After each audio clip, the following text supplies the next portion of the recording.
살롬. 하나님의 사랑과 은혜가 여러분의 삶에 가득하기를 기도합니다. 잠시 귀를 기울여 이 말씀에 마음을 열어주시는 여러분 모두에게 주님의 평안이 함께하기를 소망합니다. 만일 오늘 이 이야기가 여러분의 마음에 울림을 준다면 이 은혜의 말씀을 주변에 나누어 주십시오.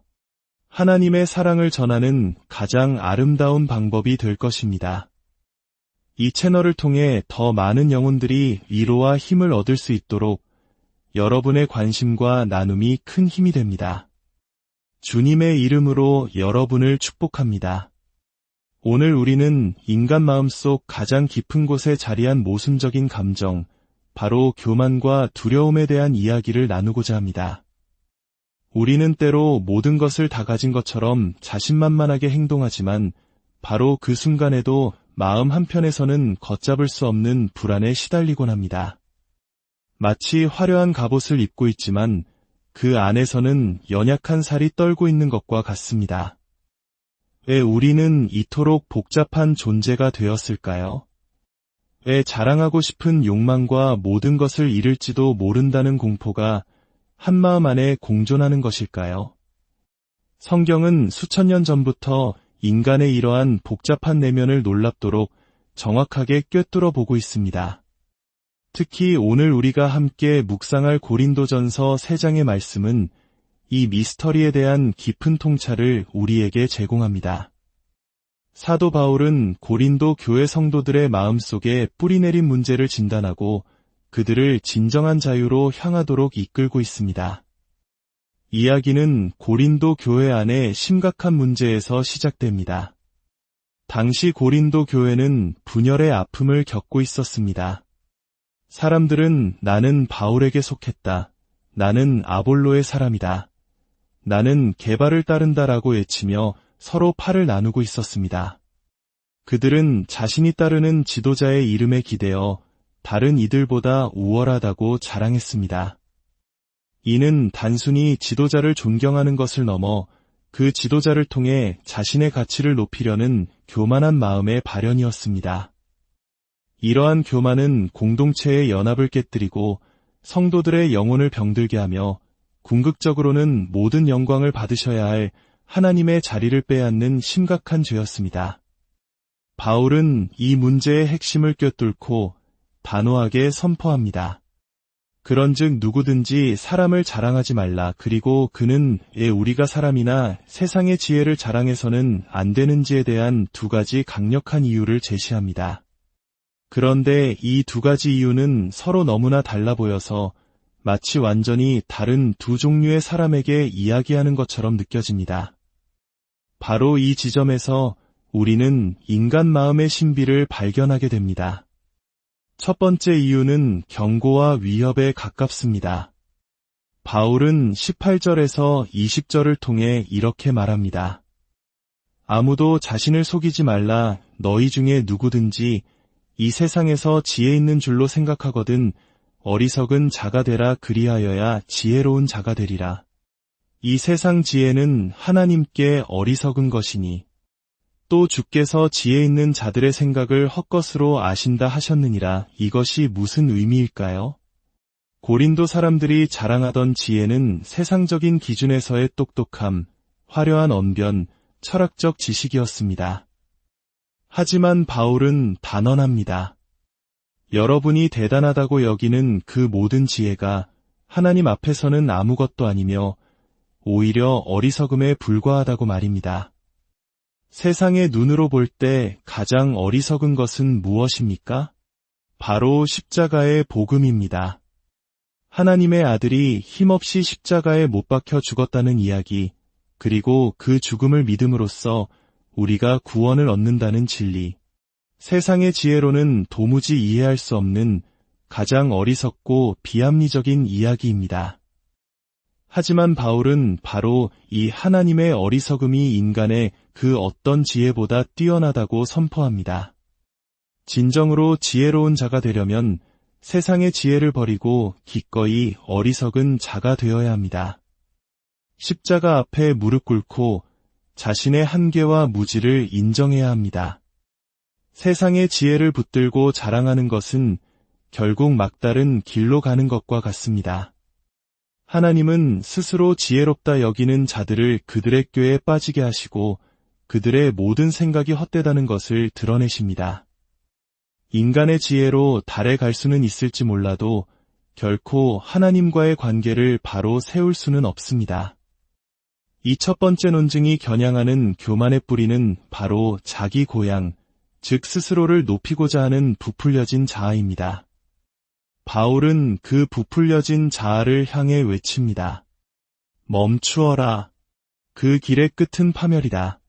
그런데 바울은 여기서 멈추지 않고 완전히 다른 톤으로 두 번째 이유를 제시합니다. 이것이 바로 오늘 이야기의 핵심입니다. 21절 후반부터 그는 이렇게 말합니다. 만물이 다 너희 것임이라. 바울이나 아볼로나 게바나 세계나 생명이나 사망이나 지금 것이나 장래 것이나 다 너희의 것이요. 이상하지 않습니까? 방금 전까지만 해도 교만한 자들에게 모든 것이 헛되다고 경고하던 그가 갑자기 모든 것이 당신의 것입니다. 라고 선포합니다. 자랑하지 말라고 하면서 온 우주를 소유했다고 말하는 이 역설은 무엇을 의미할까요? 첫 번째 경고가 교만한 사람의 부풀려진 자아를 공격했다면 이 두 번째 약속은 교만이라는 가면 뒤에 숨겨진 또 다른 뿌리를 향하고 있습니다. 그것은 바로 깊은 불안감과 두려움입니다. 바울은 교만한 사람의 마음 깊은 곳을 들여다봅니다. 그가 본 것은 자신만만한 사람이 아니라 오히려 두려움에 떨고 있는 연약한 영혼이었습니다. 우리를 둘러싼 세계, 예측할 수 없는 미래, 피할 수 없는 죽음, 이 모든 것은 우리를 위협하고 불안하게 만듭니다. 우리는 이 거대한 세상 속에서 자신의 삶조차 통제할 수 없는 무력한 존재임을 본능적으로 느낍니다. 이때 우리는 어떻게 반응합니까? 그 불안을 감추기 위해 우리는 스스로를 방어할 성을 쌓기 시작합니다. 나는 괜찮아. 나는 모든 것을 통제하고 있어. 나는 똑똑한 선택을 했고 최고의 편에 서 있어. 이것이 바로 고린도 교인들이 나는 바울파다, 아볼로파다라고 외치며 자랑했던 이유의 본질입니다. 그들의 자랑은 자신의 연약함과 불안을 가리기 위한 필사적인 자기 방어 기제였던 것입니다. 바울은 바로 그 불안의 뿌리를 향해 이야기합니다. 왜 그렇게 작은 것을 붙들고 자랑하며 스스로를 지키려 애쓰는가? 깨어나라.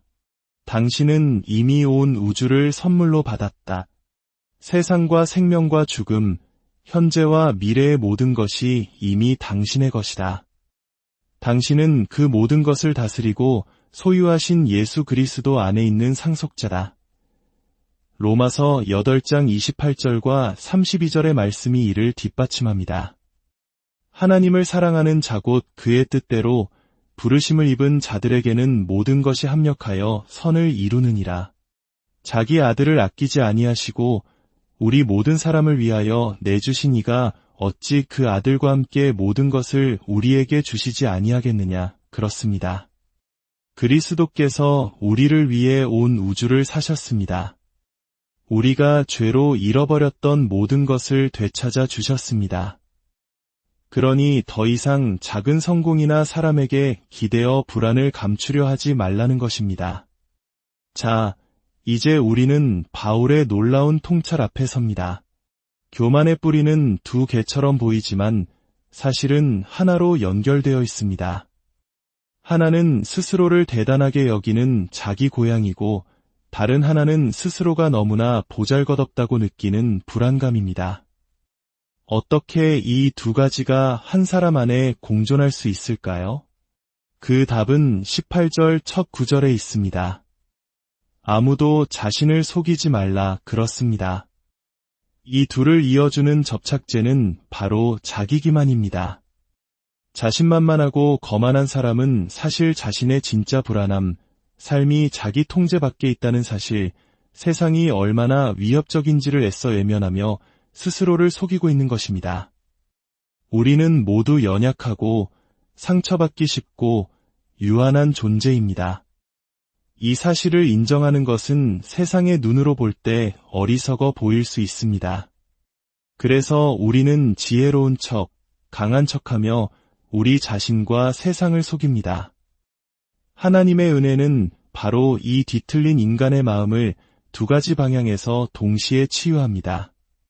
첫째, 은혜는 스스로 강하다고 속이는 우리를 겸손하게 만듭니다. 너에게는 도움이 필요하다고 말씀하십니다. 둘째, 은혜는 절망적인 불안에 떠는 우리에게 용기를 줍니다. 바로 여기에 너를 위한 도움이 있다고 약속하십니다. 하나님의 은혜는 우리를 꾸짖는 동시에 안아주시고 우리를 넘어뜨리는 동시에 일으켜 세우십니다. 이것이 바로 십자가의 신비입니다. 하지만 바울은 여기서 마지막 한 걸음을 더 나아갑니다. 우리가 만물이 내 것이다 라는 말에 도취되어 또 다른 형태의 교만에 빠질 위험을 그는 알고 있었습니다.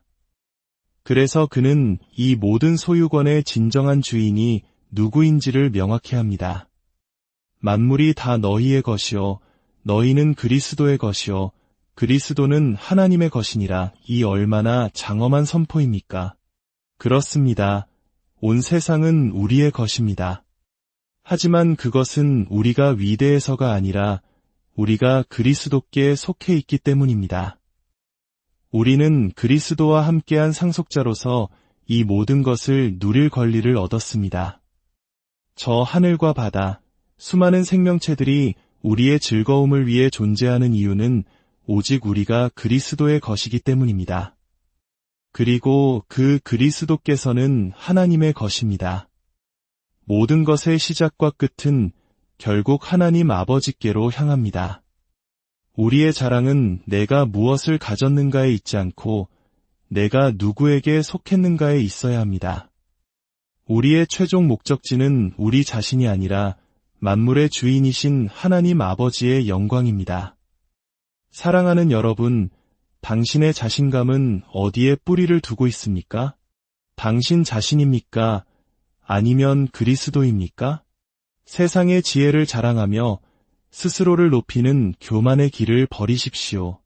동시에 해결할 수 없는 문제와 두려움 속에 주저앉아 하나님의 능력을 제한하는 불신의 길에서도 돌아서십시오.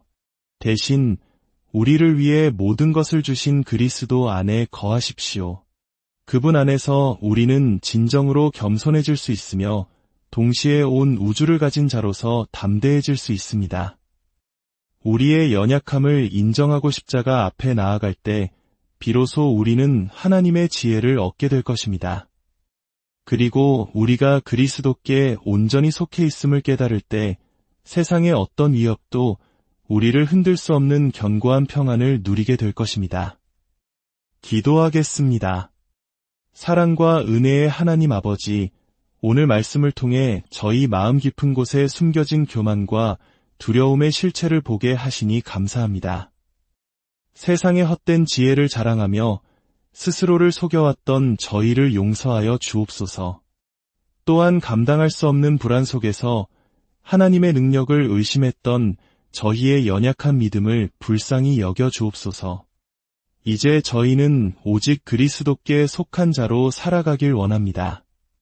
저희의 모든 것이 그리스도의 것이며 그리스도께서 하나님의 것임을 고백합니다.